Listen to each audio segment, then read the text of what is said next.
This is the Citizen's Voice, from global to Zimbabwe, leading the conversation that drives the agenda of social accountability and empowering communities to aggregate their voices to influence policy changes, with the host, Innocent Mkarati.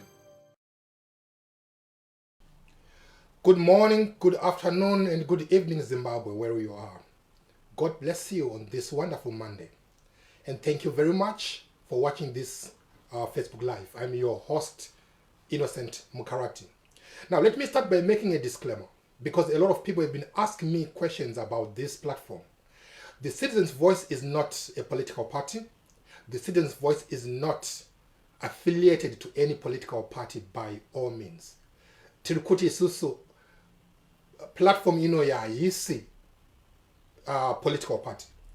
Ende zvakare haina kurerekera kune any bato rematongero enyika. We are the citizen, we are the voice of the citizens. Our aim is to drive the agenda of social accountability. Tiri kuti hurumende ngaive accountable kuzvinhu zvayakasarudzirwa nevanhu.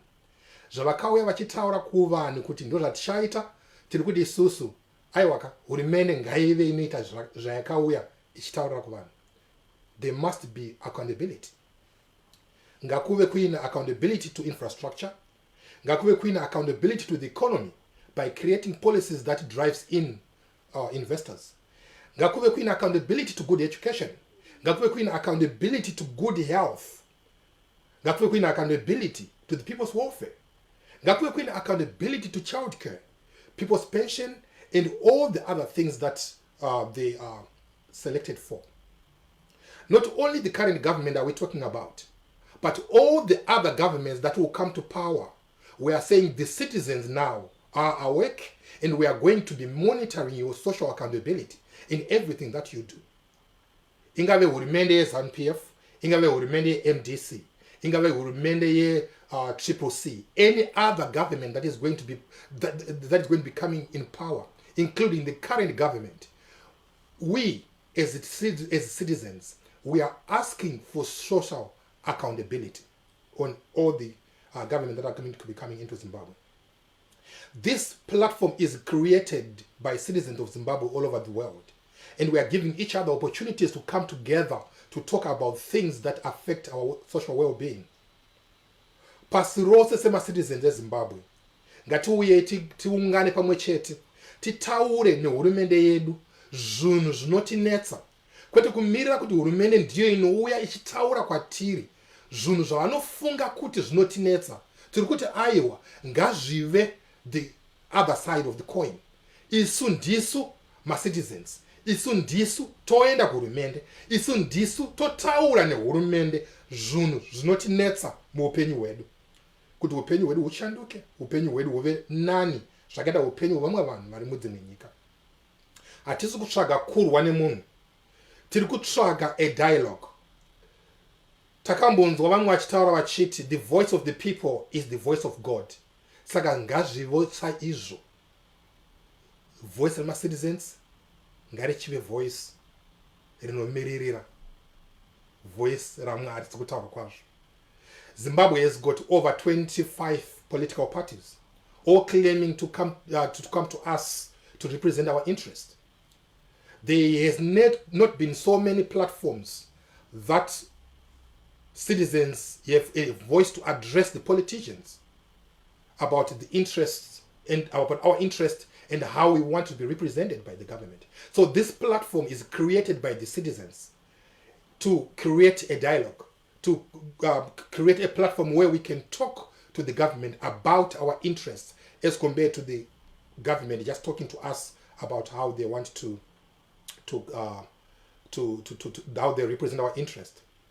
This platform is created to increase the dialogue between local communities and the government, to increase in the involvement of citizens in decision-making processes, because these are decisions that are affecting our lives. So we want to be part of the decision-making process, and that's how it should be anyway, because the government without citizens is not a government at all.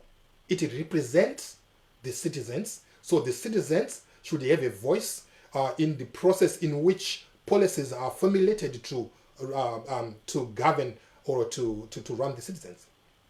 Right. So we want to equip communities to hold government accountable for their promises. We want to educate the citizens about their rights. We want to equip the citizens with simple tools designed to empower them to protect and enforce these rights. On this platform, communities will learn about basic human rights and how these rights are articulated under the local law. Communities will work collaboratively with government and service providers to convey reality against government's own commitments. There must be a comparison. There must be a comparison. If we look at where the government is, where the government wants to go, there must be a comparison so that we can measure how the government is performing as citizens. Communities will have the opportunity to rate government's performance. And communities will work with other stakeholders to influence decisions in terms of decision-making processes so that we can be involved and be part of the whole process as citizens. Now let's look at governance a little bit, because the problem of Zimbabwe is not really much about changing leadership. We can change leaders as much as we can. We can put in a leadership that comes from a yellow end. We can put in a leadership that comes from a green end. We can put a leadership that comes from a red end. I mean, they can come in several shapes, sizes, and so forth. But as long as the issue of governance is not corrected or is not dealt with, you will find out that every government that is going to be coming in power will fall into the same trap the current government is. So let's look at what governance is like, that we are looking for as citizens. Governance, we all know that it consists of traditions and institutions by which authority in a country is exercised. Now, here we are talking about the police, we are talking about the army, we are talking about the financial sectors and all other institutions that govern those areas. That also include the processes by which government is selected, monitored, and replaced. So we are talking about the elections here, the way in which our elections are held, the way in which our elections are monitored. It forms part of governance. The capacity of the government and the effectively formulate and implement sound policies. It's governance. But if a government can't formulate right policies, then you'll find out that effectively there won't be any social accountability to the people, because the policies are wrong and everything they are doing will end up being wrong anyway. So the capacity of the government to formulate these policies and how they implement them is governance. We are looking at the state for the institutions that govern the economy. That's governance. And we are looking at all the other areas also that are even included, which we'll be talking about as citizens. Now, these are the types of debates that we are going to be holding over this platform, looking at one of each of these elements that I've mentioned above and the other element that we haven't discussed yet. We are going to be talking about that as citizens moving forward, because we want the government to have a social accountability on the people that have selected them, on the people that have brought them into power.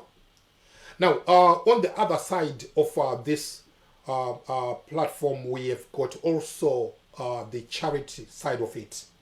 Here, we are going to have to work together as citizens to help the people that are victims of political violence.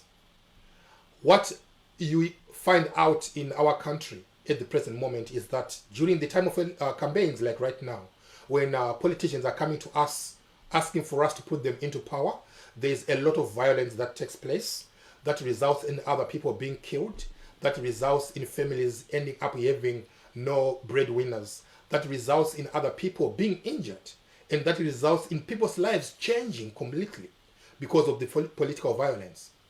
Now, after the elections, when we have put them in power and they are running the country, we find out that no one goes back to look into those people that are victims of the political violence. So the Citizens Voice is running a charity where it is going to help these victims of political violence economically, so by raising up finances to help them physically and socially. So we'll be getting some counselors to sit down and counsel these people who are affected by political violence. We'll be looking into all the other ways that we can do to make sure that all the citizens who are not being looked after by the system that we have put in place to elect our leaders are well looked after. And we'll be discussing about all these things also here on the platform.